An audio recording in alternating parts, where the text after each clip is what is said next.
Hello student, welcome to YouTube channel allium chemistry. तो जैसा कि हम लोग ने ये सीरीज स्टार्ट की थी जिसमें मैंने कल आपको जीरो ऑर्डर रिएक्शन के थोड़े बहुत फॉर्मूले बताए थे और उनसे रिलेटेड कुछ क्वेश्चंस कराए थे। और दो क्वेश्चंस मैंने आपको होमवर्क में भी दिए थे, है ना। तो सबसे पहले हम लोग उनका आंसर चेक करेंगे। और जिन भी बच्चों का आंसर मैच होगा, वेल डन, आपने काफी अच्छा काम किया हुआ है। इसका मतलब आपने चीजों को सही से समझा हुआ है। तो देख लेते हैं, हमारा होमवर्क का फर्स्ट क्वेश्चन दे रखा है। Decomposition of Hi on gold surface follows the following equation. Ct is equal to this, where Ct is the concentration of H2 at time t, C is the initial concentration of H2 at time 0, if few moles of H2 are present in the container। ठीक है। अब ये question आपको किस इस तरीके से दे रखा है। देखिए, जीरो ऑर्डर के लिए हमने दो इक्वेशन ड्राइव की थी, है ना। फर्स्ट इक्वेशन हमारे पास आई थी A not minus A T is equal to K into T, है ना। अगर इसको हम लोग इस तरीके से लिखना चाहें तो आप इसको ऐसा लिखेंगे। अगर मैं सिर्फ यहां से ए टी की वैल्यू निकालना चाहूँ, A T is equal to, देखिए क्या बनेगा, A not minus K T. और एक इक्वेशन और थी हमारे पास, A T minus A not is equal to क्या आ जाएगा, के टी। तो यहां से अगर हम ए टी की वैल्यू निकालना चाहें तो A T is equal to क्या आ जाएगा, के टी प्लस ए नॉट। अगर हम ऊपर वाली इक्वेशन को देखें, यानी कि ये जो इक्वेशन आपको दे रखी है, ये आपको पहले मैच करनी है। हमारी इक्वेशन किस तरीके से आ रही है, तो ये इक्वेशन तो नहीं मैच कर रही है ना। फर्स्ट इक्वेशन जो हमने लिखी है रिएक्टेंट की, मैच नहीं कर रही है। इसका मतलब जो आपको रिलेशन दे रखा है विद रिस्पेक्ट टू प्रोडक्ट दे रखा है। ठीक है, पहली चीज ये कंफर्म हुई। दूसरी चीज अब यहां से देखेंगे, जो ग्राफ प्लॉट किया जाएगा कंसंट्रेशन और टाइम के बीच में, तो उसका जो स्लोप आ रहा है यहाँ पर के आ रहा है, पॉजिटिव वैल्यू है। तो जब आप इसका ग्राफ बनाएंगे, इसका ग्राफ कुछ इस तरीके से बनेगा। यहाँ पर आपका लिखा हुआ था टाइम, ये लिखा हुआ था प्रेशर ऑफ H2।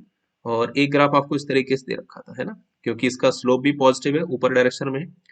और ये इंटरसेप्ट आपका आ जाएगा, जो भी सी दे रखा है यहाँ पर, है ना। सी नॉट दे रखा है ये, हाँ देखिए सी दे रखा है आपको, ठीक है ना। तो जिन भी बच्चों का जो आंसर है, ऑप्शन नंबर बी इस क्वेश्चन का करेक्ट आंसर होगा। ठीक है, जिन बच्चों ने इसको किया है, वेल डन। और इसी तरीके से आगे बढ़ते हैं नेक्स्ट क्वेश्चन की तरफ। नेक्स्ट क्वेश्चन आपको ये दे रखा था, what will be the order of the reaction for a chemical change having this, where A is the initial concentration। तो सबसे पहले तो इसका फिगर ड्रॉ कर लेते हैं। कुछ इस तरीके से फिगर आपको गिवन था। यहाँ पर लिखा हुआ था log A, और y एक्सिस पर था log T1/2।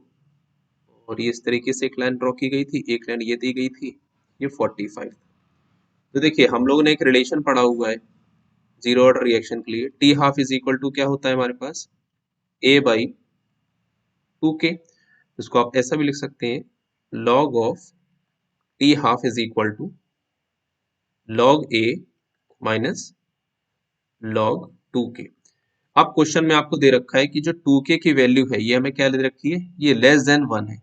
अगर ये वैल्यू 1 से कम होगी, तो ये वाली वैल्यू मैं यहाँ बात कर रहा हूँ, देखिए इसको यहाँ लिख देते हैं, ठीक है ना। तो जो हमारे पास log ऑफ 2k आएगा, ये क्या वैल्यू आएगी, ये पॉजिटिव, ये आपके पास आएगी निगेटिव वैल्यू, है ना, सम निगेटिव वैल्यू। निगेटिव क्यों बोला गया, क्योंकि अगर 2k क्योंकि हमें ये पता है log 1 की वैल्यू क्या होती है, जीरो। तो जब 1 रखने पर आपको जीरो मिलता है, तो 1 से छोटी आप कोई भी वैल्यू रखेंगे तो हमेशा जो आंसर है वो आपको क्या मिलेगा, निगेटिव ही मिलेगा। ठीक है ना। तो ये रिलेशन यहां से क्लियर हुआ। इसका मतलब अभी तक हम लोग ने ये पता लगा लिया कि log 2k की वैल्यू क्या आएगी, निगेटिव। अगर इस चीज को हम लोग दोबारा इक्वेशन में पुट करेंगे तो आपके पास कुछ ऐसा बनेगा, log t half is equal to log a minus, और यहाँ पर आप लिख सकते हैं माइनस की वैल्यू आएगी, नेगेटिव लिख सकते हैं, नेगेटिव। तो यहाँ जो वैल्यू आने वाली है क्या आएगा, log a प्लस, ये आपके पास आ गई पॉजिटिव वैल्यू, है ना, क्यों माइनस माइनस प्लस हो जाएगा, तो ये वैल्यू हमारे पास पॉजिटिव हो जाएगी। पॉजिटिव होने का मतलब क्या है, यहाँ से आपको स्लोप मिलेगा, है ना।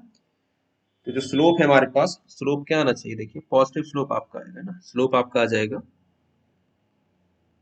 Some positive value. अब ग्राफ को एक बार ध्यान से देखिए। ग्राफ हमारे पास क्या दे रखा है, इस तरीके से मैं दोबारा से ड्रॉ करता हूँ, ये ग्राफ है ना। अब ग्राफ में आपको देखिए ये एंगल दे रखा था 45। अगर हम यहाँ से स्लोप निकालें, स्लोप होता है, फॉर्मूला हमारे पास होता है एक टेन थीटा, है ना। टेन या लिखेंगे आप 45। m इज इक्वल टू कितना आ जाएगा 1 आ गया। देखिए ये भी पॉजिटिव वैल्यू आ रही है, तो सारी जो कंडीशन है वो जीरो ऑर्डर के लिए फेवरेबल है, ठीक है। इसलिए आपका जो इसका आंसर है वो जीरो ऑर्डर हो जाएगा। सेकंड जो होमवर्क वाला क्वेश्चन था इसका आपका आंसर होगा ए, ठीक है। तो आई होप आपको ये दोनों डाउट्स क्लियर हो गए। फिर भी अगर कोई डाउट इसमें रहता है तो आप कमेंट सेक्शन में कमेंट कीजिए, ठीक है। अब हम लोग मूव करते हैं आगे और फर्स्ट ऑर्डर के कुछ क्वेश्चंस को करेंगे। उनसे पहले देखिए मैं इसको थोड़ा रफ कर देता हूँ यहाँ पर, है ना, या मैं साइड में यही कहीं लिख देता हूँ, ठीक है ना। कलर चेंज कर लेते हैं, अगर कलर चेंज हो जाएगा। हाँ ठीक है। अब देखिए तो फर्स्ट ऑर्डर रिएक्शन के लिए देखिए, फर्स्ट ऑर्डर के लिए हम लोगों ने क्या क्या फॉर्मूले पढ़े हुए थे। सबसे बेसिक फॉर्मूला मैं यहाँ पर लिखूंगा, K T is equal to 2.303 log of A not by A T, ठीक है। सेकेंड फॉर्मूला देखेंगे, T half is equal to 0.693 by K. तो यही कुछ दो जनरल फॉर्मूले थे हमारे पास जिसके बेसिस पर हम आगे आने वाले क्वेश्चंस को करते हैं। मान लेते हैं कोई एक दो फॉर्मूला और ऐड हो रहा होगा तो मैं आपको वहां पर क्लियर कर दूं। तो देखते हैं फर्स्ट फर्स्ट क्वेश्चन। देखिए क्या बोला गया है, फॉर द रिएक्शन, एक आपको रिएक्शन दे रखी है 2a plus B gives C plus D, दे रखा है which is first order in A and also first order in B, the rate is given by. तो जो रिएक्शन हम लोगों को दे रखी है ना, रेट अगर हम लिखेंगे, रेट इज इक्वल टू क्या है, कोई रेट कांस्टेंट क्या आएगा। अब ए के रेस्पेक्ट में ही फर्स्ट ऑर्डर है तो यहाँ आप लिखेंगे ए पावर आ गई 1, और बी के रिस्पेक्ट में ही फर्स्ट ऑर्डर है यानी ये आ गई पावर 1, ठीक है। 1 1 मैंने क्यों लिखा है, ये 1 इंडिकेट कर रहा है फर्स्ट ऑर्डर, है ना। कहां पर दे रखा है, देखिए लिखा है फर्स्ट ऑर्डर इन ए, यानी कि ए के रिस्पेक्ट में ही फर्स्ट ऑर्डर है और बी के रिस्पेक्ट में ही फर्स्ट ऑर्डर है, तो इसलिए दोनों जगह पर मैंने 1 और 1 को पुट किया है। थोड़ा और इसको सिंप्लीफाइड वे में आप लिखेंगे तो रेट इज इक्वल टू क्या हो जाएगा, K into concentration of A and concentration of B. तो जो भी ऑप्शन आपका ये होगा वो आंसर आपका हो जाएगा। देखिए कौन सा है, ए तो नहीं है, हाँ बी भी नहीं है, सी। देखिए डी ऑप्शन जो आपका है ये मैच कर रहा है, ठीक है। तो आपका इस क्वेश्चन का आंसर क्या हो जाएगा, फर्स्ट हो जाएगा, ठीक है ना। बाकी आपको इसके फॉर्मूले सीखने हैं, कुछ डेरिवेशन वगैरह जो फर्स्ट ऑर्डर के लिए वो सीखने हैं, तो आप हमारे चैनल स्पेक्ट्रम केमिस्ट्री पर विजिट करके देख सकते हैं। वहां पर आपकी थ्योरी की प्लेलिस्ट, थ्योरी वहां पर फॉलो कराई जा रही है, ठीक है। तो देखिए नेक्स्ट क्वेश्चन देखते हैं। क्या बोला गया है, for A first order reaction the half life time is 50 seconds, identify the correct statement. तो आपको ये बताना है कि फर्स्ट ऑर्डर रिएक्शन के लिए जो हाफ लाइफ टाइम हो कितना है, 50 सेकंड्स दे रखा है, तो करेक्ट स्टेटमेंट बताना है। तो फर्स्ट ऑर्डर के लिए स्टेटमेंट कुछ इस तरीके से दे रखे हैं। पहला स्टेटमेंट क्या है कि रिएक्शन अगर, या मैं लिख लेता हूं पहले, जो हाफ लाइफ टाइम है ये आपको दे रखा है 50 सेकेंड्स।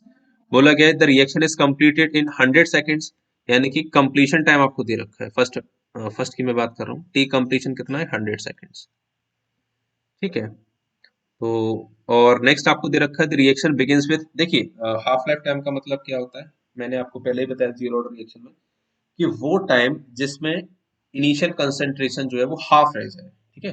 कंसंट्रेशन इनिशियल की हाफ रह जाए उसको ही हम लोग टी हाफ लाइफ टाइम बोलते हैं। तो सेकंड ऑप्शन तो कैसे भी नहीं सही होगा क्योंकि इसमें लिखा है द रिएक्शन बिगिंस आफ्टर, तो ये तो हो ही नहीं सकता। अब रही बात फर्स्ट पार्ट की, तो फर्स्ट पार्ट में देखिए हम लोग ने एक रिलेशन देखा था जीरो ऑर्डर के लिए, है ना, अगर आपको ध्यान होगा तो जीरो ऑर्डर में मैंने आपको एक फॉर्मूला बताया था कि जो टी हाफ होता है, आप लिख सकते हैं T half is equal to आपका क्या बनेगा, टी कंप्लीशन बाई 2, यानी कि हमने वहां पर कुछ क्वेश्चन भी सॉल्व किए थे तो आपको एक रिलेशन वहां से पता चला था, हालांकि मैंने डायरेक्ट रिलेशन नहीं बताया था बट क्वेश्चन के बेसिस पर आपको ये पता चला था कि जो भी कंप्लीशन टाइम होता है अगर उसको हम लोग 2 से डिवाइड कर दें तो हमें वो टी हाफ के इक्वल मिल जाता है। लेकिन ये सब कहानी थी जीरो ऑर्डर के लिए, फर्स्ट ऑर्डर में आप बिल्कुल ऐसा नहीं बोल सकते हैं, तो इसीलिए ऑप्शन नंबर ए तो नहीं हो सकता, ठीक है। सी देखिए, the same quantity of A is consumed for every 50 seconds, ये भी नहीं होगा क्योंकि इसमें ये बोला जा रहा है कि सेम क्वांटिटी, कोई भी इनिशियल प्रोडक्ट आपको दे रखा है उसकी हर बार क्वांटिटी सेम ही कंज्यूम होगी। सेम का मतलब क्या है, मान लीजिए 100 था, अब 100 के बाद मान लीजिए कुछ टाइम के बाद, जैसे 50 सेकेंड्स के बाद आपकी क्वांटिटी वो कंज्यूम होती है 10, है ना। तो हर बार 10 10 10 ऐसा कंज्यूम होगा वो तो जरूरी है नहीं, है ना। तो जो मोर अप्रोप्रिएट इसका रीजन है वो आपका, मुझे डी पार्ट देखते हैं, डी में दे रखा है quantity of A remaining after 100 second is half of what remains after 50 seconds. ये स्टेटमेंट बिल्कुल ठीक है कि ए की क्वांटिटी जो 100 सेकेंड के बाद आपको मिलेगी वो 50 सेकेंड के बाद की हाफ होगी। ठीक है, ये रिलेशन बिल्कुल करेक्ट है, तो इसलिए इसका ऑप्शन नंबर डी जो है वो करेक्ट हो जाएगा। ठीक है, आगे देखिए। हाँ, नेक्स्ट क्वेश्चन देखिए, ये आपको गिवन है in a first order reaction if the time taken for the completion of 50%, है ना। अब देखिए इस क्वेश्चन को आप कैसे कर सकते हैं। जिन बच्चों ने हमारी वो वाली वीडियो देखी होगी फर्स्ट ऑर्डर रिएक्शन की, वहां पर मैंने आपको एक फॉर्मूला, डायरेक्ट फॉर्मूला बताया था इसका, कि जब भी इस तरीके के क्वेश्चंस आते हैं तो हमारे पास एक रिलेशन आता है directly, T 99.9% is equal to क्या होता है, 10 टाइम ऑफ 50%। ये तो रिलेशन था। अब हम बात करते हैं क्वेश्चन के ऊपर, रीड कर लेते हैं। ये रखा है first order reaction if the time taken for the completion of 50%, यानी कि 50% यूज किया जा रहा है, हमारे फॉर्मूले में भी लिखा है, of the reaction is T seconds. ठीक है, the time required for completion of T 99, इसका मतलब ये रिलेशन को हम लोग लगा सकते हैं। तो आप जब यहाँ लगाएंगे तो ये आपका आ जाएगा टी 99.9% इज इक्वल टू 10। अच्छा, आपको क्वेश्चन के अकॉर्डिंग ये कंडीशन दे रखी है कि 50% कंज्यूम होने का जो टाइम है वो टी सेकेंड्स दे रखा है। हम यहाँ टी पुट कर देंगे, आपके पास 99.9% रिएक्शन को करवाने का जो टाइम है वो कितना आ जाएगा, 10। देखिए इसमें आपको कोई भी डेरिवेशन करने की नीड नहीं हुई। अगर आपको डायरेक्ट फॉर्मूला पता होगा तो आप डायरेक्ट लगाएंगे और आपका डायरेक्ट आंसर बनेगा, है ना। ज्यादा से ज्यादा इसमें 10 सेकंड्स लगे होंगे ऐसा सोचने में, इसलिए आपका जो ऑप्शन नंबर ए है वो करेक्ट है। ठीक है, आगे बढ़ते हैं। फोर्थ क्वेश्चन देखिए, क्या बोला है, for a given first order reaction the rate reduces to 1 by, okay, initial value in time T, the rate constant. तो देखिए सबसे पहले आपको क्या क्या दे रखा है, फर्स्ट ऑर्डर रिएक्शन दे रखी है, तो इनिशियल कंसंट्रेशन मान लीजिए हमारे पास ए नॉट है, इसको हम इनिशियल मान लेते हैं। और जो आपको कंसंट्रेशन दे रखी है कुछ टाइम टी के बाद, यानी 10 मिनट्स के बाद जो कंसंट्रेशन है इनिशियल की 1/4 हो जाती है, तो आप यहाँ लिखेंगे ए नॉट बाई 4, और टाइम हमें दे रखा है 10 minutes.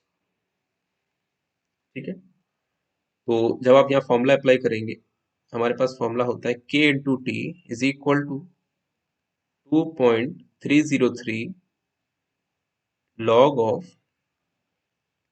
A not by A T.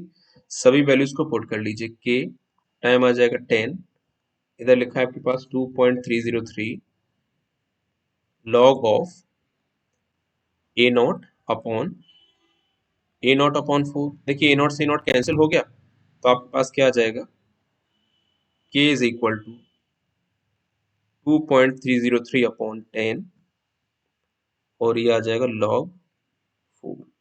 तो जब आप log 4 की वैल्यू पुट करेंगे तो आपके पास देखिए यहाँ पर आएगा 0.2303 मल्टीप्लाइड बाई 602, है ना। तो हमारे पास जो आंसर आ जाएगा इसको सॉल्व करने के बाद, वो आंसर आपका आएगा 0.1386, है ना।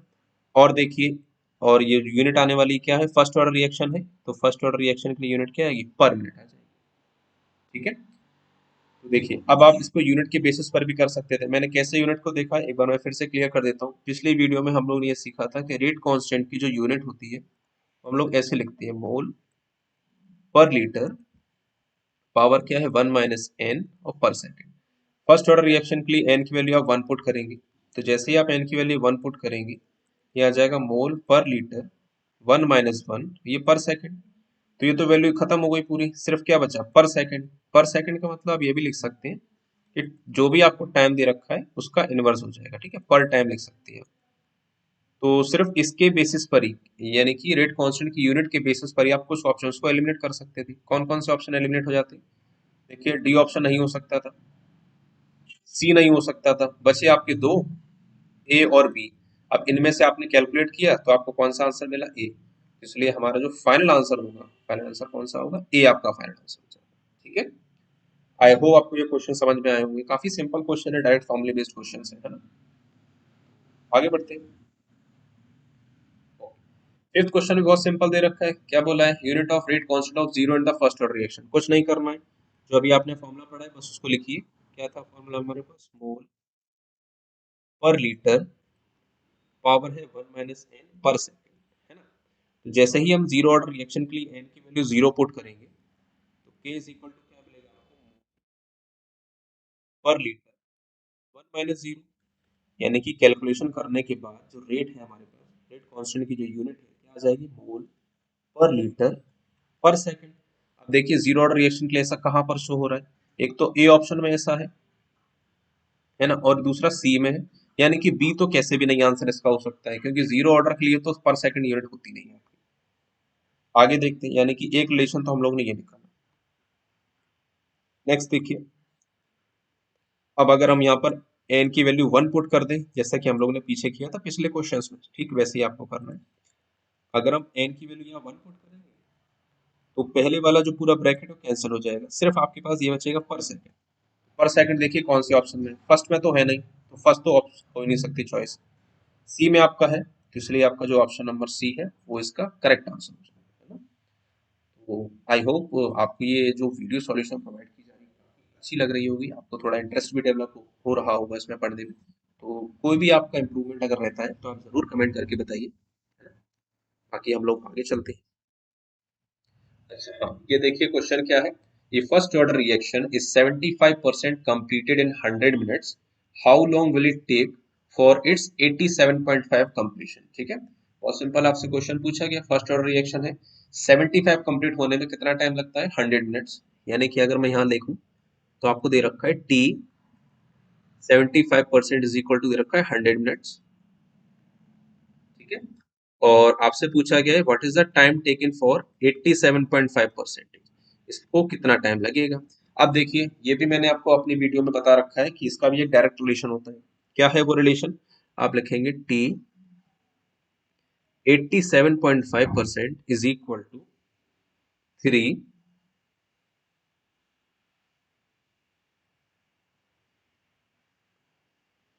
ओके ओके कोई बात नहीं, इसका डायरेक्ट रिलेशन नहीं है ना आपके पास, कोई बात नहीं, इसको हटाइए। डायरेक्ट नहीं है तो हमारे पास एक रिलेशन और बनता है, कौन कौन सा रिलेशन देखिए, टी 75 का मैंने आपको रिलेशन बता रखा था, टी 75% इज इक्वल टू क्या होता है, 2 इंटू टी ऑफ 50%। एक और रिलेशन हम लोग ने देखा था टी 87.5%, वो हमारे पास क्या था, 3 इंटू 50%, ठीक है ना। अब देखिए ध्यान से, अगर हम इन दोनों इक्वेशन को आपस में डिवाइड कर दें, कर दीजिए डिवाइड इसको इसको, तो ये तो कैंसिल हो गया, क्या बचा आपके पास, T 75% upon T 87.5% is equal to 2/3, बस आपको वैल्यूज पुट कर लेनी है ना। ओके, आगे मैं यहाँ पर वैल्यू पुट कर देता हूँ, टी 75 दे रखा था 100 इज इक्वल टू, ये अपॉन में आ जाएगा T of 87.5% is equal to 2/3। तो यहाँ जब आप कैलकुलेट करेंगे 87.5%, तो हमारे पास आएगा 100 मल्टीप्लाई बाई 3/2, हाँ 3/2, 2 से कैंसिल कीजिए 50 आ गया। तो पूरी कैलकुलेशन करने के बाद हमारे पास जो टाइम आया है 87.5 कंज्यूम होने के लिए, कितना टाइम मिला है हमारे पास, 150 मिनट्स। तो ये आपका आंसर होगा। अब देखिए सिर्फ कुछ ही फॉर्मूले को याद करने से, सिर्फ इन चीजों को याद करने से आपका ये क्वेश्चन कितना शॉर्ट टाइम का हो गया ना, टाइम रिड्यूस हो गया। तो आपका जिसका ऑप्शन है option number B is the correct answer for this question, ठीक है। इसी तरीके से आप बस इस चैनल को सपोर्ट करते रहिए, आपको इस तरीके से ही काफी अच्छे कंटेंट आपको प्रोवाइड किया जाएगा। दोनों ही चैनल की मैं बात करूं, एलियन केमिस्ट्री पर आपको प्लेलिस्ट यहाँ पर दिखाई जाएगी क्वेश्चंस की, और हम जो स्पेक्ट्रम केमिस्ट्री वहां पर आपको इससे रिलेटेड जो भी थ्योरी है वो भी प्रोवाइड की जाएगी, ठीक है। नेक्स्ट देखते हैं, सेवेंथ क्वेश्चन आपको क्या दे रखा है, देखिए 99%, एक मिनट क्वेश्चन नंबर 7, हाँ ये आपका सेवेंथ क्वेश्चन है, रेट कांस्टेंट आपको दे रखा है, के दे रखा है, ठीक है। For a particular reaction the initial concentration of the reactant is this, okay. अब सबसे पहले आपको क्या करना है, सबसे पहले क्या लिखना है, रेट लिखना है। क्या लिखेंगे, 2.303 पर मिनट। अब देखिए ये मैंने क्वेश्चन अभी आपका फर्स्ट ऑर्डर कैटेगरी में कराया, तो आपको आंख बंद करके सॉल्व नहीं करना है, सबसे पहले हर एक चीज को देखना है। क्या क्वेश्चन में कहीं कोई भी ऑर्डर मेंशन किया गया था, किस ऑर्डर की रिएक्शन है, कोई भी ऑर्डर मेंशन नहीं किया गया। आपको कहां से पता चलेगा, क्योंकि जो रेट कांस्टेंट की यूनिट है यानी कि मिनट इनवर्स दे रखी है। तो इसलिए यहीं से ये क्लेरिफाई हो जाता है कि जो हमारी सॉरी सॉरी सॉरी जो हमारी इक्वेशन है वो कौन सी है, फर्स्ट ऑर्डर रिएक्शन है ना, ये फर्स्ट ऑर्डर की रिलेशन है। अब फर्स्ट ऑर्डर के लिए आपको है ना इतना कन्फर्म हुआ फर्स्ट ऑर्डर, तो यहाँ से हमें काफी सारी चीजें पता चल जाएंगी कि हम फर्स्ट ऑर्डर रिएक्शन का टाइम अप्लाई करेंगे। और इनिशियल कंसंट्रेशन आपको क्या दे रखी है, A not is equal to दे रखी है 1 मोलर लिख सकते हैं आप। Then the rate of reaction after 1 minute है ना, आपसे देखिए पूछ लगी rate of reaction after 1 minute. 1 minute के बाद जो ए की कंसंट्रेशन इनिशियल तो होगी नहीं, यानी कि कुछ कंसंट्रेशन आ जाएगी एट टाइम टी। तो आपको जब आपको रेट फाइंड आउट करना है तो आपको के चाहिए और उसको मल्टीप्लाई करना है concentration of A at that time T. सबसे पहले एटी को कैलकुलेट करना है ना, तो फॉर्मूला कौन सा लगेगा हमारे पास, एक basic formula K T is equal to 2.303 log of, यह आ जाएगा A not by A T. इसको आप वैल्यू पुट करेंगे या कितना आ जाएगा 2.303, टाइम दे रखा है 1, ये हो जाएगा 2.303, यहाँ आ जाएगा लॉग, इसकी वैल्यू है 180 है ना। सॉल्व करेंगे, देखिए ये पूरा कैंसिल हो गया, तो हमारे पास क्या बचा है relation, log of 1/80 is equal to कितना आ गया 1। अब देखिए इसको आप अप्लाई करेंगे, लॉग की वैल्यू यहाँ देखिए 1 मिल रही है, लॉग की वैल्यू कब मिलती है जब लॉग 10 होता है, इसका मतलब हम ये कह सकते हैं कि 1/80 किसके इक्वल हो जाएगा 10। तो 80 की आप जब वैल्यू निकालेंगे तो ये कितनी आ जाएगी 0.1। आपको क्या निकालना था, आपको निकालना था रेट ऑफ रिएक्शन, तो बस वैल्यू पुट कर दीजिए, आंसर आपके सामने होगा। तो रेट अभी हम लोगों ने क्या देखा था, रेट क्या निकलेगा K into concentration of A at time T. K कितना था हमारे पास 2.303, यहाँ पे कहेंगे 2.303, यहाँ पर आप यूनिट भी लिख के चलिए, ज्यादा बेनिफिट रहेगा। ये हमारे पास आ गया 0.1, 0.1 से मल्टीप्लाई करेंगे, एक पॉइंट शिफ्ट होगा लेफ्ट हैंड साइड, तो 0.2303, अच्छा यहाँ पर मोल लिखा था, मोलर, तो मोलर पर मिनट, या तो आपको ऐसा कोई ऑप्शन दे रखा है, नहीं दे रखा है कोई बात नहीं, ओके ओके दे रखा है, देखिए ऑप्शन नंबर बी ही करेक्ट होगा है ना, यहाँ पर थोड़ा सा तो आप करेक्ट कर लीजिए, थोड़ा टाइपिंग एरर है, इसको हटा देते हैं ना। तो देखिए ये हमारे पास ऑप्शन मैच कर रहा है, तो इस क्वेश्चन का जो हमारा आंसर है वो क्या होगा, ये आपका ऑप्शन नंबर बी इसका आंसर। आई होप आपको ये क्वेश्चन भी समझ में आया हो, काफी सिंपल क्वेश्चन है आपका, इससे रिलेटेड आप और भी क्वेश्चंस लगाएंगे तो आपको काफी कॉन्फिडेंस वहां से बूस्ट होगा। ठीक है, तो चलते हैं हमारे लास्ट क्वेश्चन की ओर। अब एक मिनट रुकिए, हाँ ये देखिए हमारे पास लास्ट क्वेश्चन दे रखा है।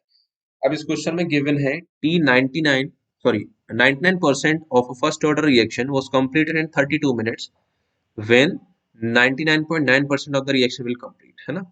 आपसे बोला गया है कि इस रिएक्शन का 99% कंप्लीशन टाइम दे रखा है 32 मिनट्स, 32 मिनट्स, ठीक है। आपको निकालना है, क्या कैलकुलेट करना है, टी 99.9% है ना। अब देखिए सबसे पहले आपको ये देखने है कि क्या इसका कोई डायरेक्ट रिलेशन हमारे पास मौजूद है ना, 99 का और 99.9 का, कोई बात नहीं, इसका कोई डायरेक्ट रिलेशन हमारे पास नहीं है, तो क्या हम इस क्वेश्चन को नहीं कर सकते शॉर्टली, बिल्कुल आप कर सकते हैं। तो बस आपको यहाँ पर लिखना है ना, क्या लिखेंगे, जनरल फॉर्मूला हमारे पास क्या है, K T is equal to 2.303 log of A not by 8। बस आप इतना मान के चलेंगे, आप स्टार्टिंग में ये मान लीजिए कि ए नॉट की जो कंसंट्रेशन वो 100 है ना, 100 की कोई भी यूनिट हो सकती है, कोई फर्क नहीं पड़ेगा यूनिट से यहाँ पर। तो फर्स्ट केस में, जब हम फर्स्ट केस की बात कर रहे हैं, तो कि जब टी 99% कंज्यूम हो जाएगा है ना, तो आप यहाँ क्या लिखेंगे, इधर आएगा 2.303 लॉग ऑफ, यहाँ पे आएगा 100। अब देखिए रिएक्शन दे रखी है 99% कंज्यूम हो चुका है, तो जब कंज्यूम हो चुका है तो 80 क्या बचेगा आपके पास, बताइए, सिर्फ 1% बचेगा इसका, 1% ऑफ 100, क्योंकि 99% तो कंज्यूम हो गया, क्या बचेगा आपके पास, सिर्फ 1, क्या लिखेंगे आप 1, इसको मार्क कर दीजिए इक्वेशन नंबर 1, है ना। सिमिलरली नेक्स्ट देखिए आप कैसे करेंगे। अच्छा, इसको आपको सॉल्व नहीं करना है, सॉल्व करेंगे टाइम वेस्ट होगा, टाइम वेस्ट बिल्कुल नहीं करना है। सेकंड देखिए क्या दे रखा है, टी 99.9%, कैसे निकालेंगे, सेम फॉर्मूला अप्लाई किया जाएगा, 2.303 लॉग ऑफ, ऊपर क्या आएगा 100। अब देखिए इस केस में जो 80 है वो कितना बचेगा, 99.9% कंज्यूम हो गया, 0.1% तो अभी भी बचा है ना। तो 0.1% का मतलब क्या, आप इसको कैलकुलेट करेंगे तो आपके पास आएगा 0.1, तो यहाँ आ जाएगा 0.1 को थोड़ा सा सिंप्लीफाई करेंगे आप, तो हमारे पास ये क्या मिलेगा, 2.303 लॉग ऑफ 1000, इसको मार्क कर दीजिए इक्वेशन नंबर 2, है ना। अब आपको इस चीज की टेंशन लेने की बिल्कुल नीड नहीं है कि हमारा रेट कांस्टेंट की वैल्यू क्या हो। देखिए जब आपके पास रिएक्शन एक ही दे रखी है, फर्स्ट ऑर्डर रिएक्शन है, सिर्फ एक ही रिएक्शन की बात हो रही है, फील हो रहा है वहां से, तो जो रेट कांस्टेंट सेम रहेगा, इसलिए मैंने दोनों ही इक्वेशन मैंने के से डिनोट किया है।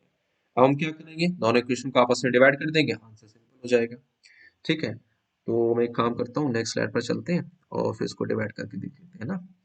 देखिए दोबारा से एक बार लिख लेते हैं, k into T of 99% is equal to क्या आया था हमारे पास, 2.303 लॉग ऑफ 100, और k into T of 99.9 is equal to आया था 2.303 लॉग 1000। इसको आप सॉल्व करेंगे तो यहाँ से देखिए k से k कैंसिल हो गया, क्या मिला आपके पास, सिर्फ t 99% अपॉन टी ऑफ 99.9%, देखिए ये भी कैंसिल हो जाएगा, क्या बचेगा आपके पास, लॉग 100 अपॉन लॉग 1000। देखिए क्वेश्चन कितना सिंपल हो गया। टी 99 आपको दे रखा है कितना, 32 मिनट्स, ये निकालना है 99.9, और इसकी वैल्यू 2 होगी, 1 मिनट गया, 1000 है, 2/3 आ जाएगा। कैलकुलेट करेंगे, ये कैंसिल हो गया, तो आपके पास टी ऑफ 99.9% कितना आ जाएगा, देखिए 48 मिनट्स, ये आपका फाइनल आंसर आ रहा है ना। तो देखते हैं कोई ऑप्शन, हाँ ऑप्शन नंबर सी आपका करेक्ट आंसर हो जाएगा। ठीक है ना, तो ये क्वेश्चन भी आपका सिंपल ही था। बस अगर आपको रिलेशन नहीं पता है या फिर आप पहले वाले रिलेशन को भूल जाते हैं, तो इन क्वेश्चन को कर, ठीक है। तो आई होप आपको ये सारे क्वेश्चंस अच्छे लगे होंगे, तो उनको एक बार रिवाइज कीजिएगा जरूर। और बाकी आपका ये जो दो क्वेश्चंस हैं मैंने लिखे हैं, ये आपका होमवर्क रहेगा, ठीक है। तो आप इन दोनों क्वेश्चन को कर सकते हैं, ये हाफ लाइफ टाइम के बेसिस पर है। बाकी आपको सेशन जैसा भी लगा हो उसके अकॉर्डिंग आप जरूर कमेंट वगैरह कीजिएगा, ठीक है। और and thanks for watching this video, and please subscribe this channel Alien Chemistry, and also my channel Spectrum Chemistry. Okay, goodbye and all the best for your studies.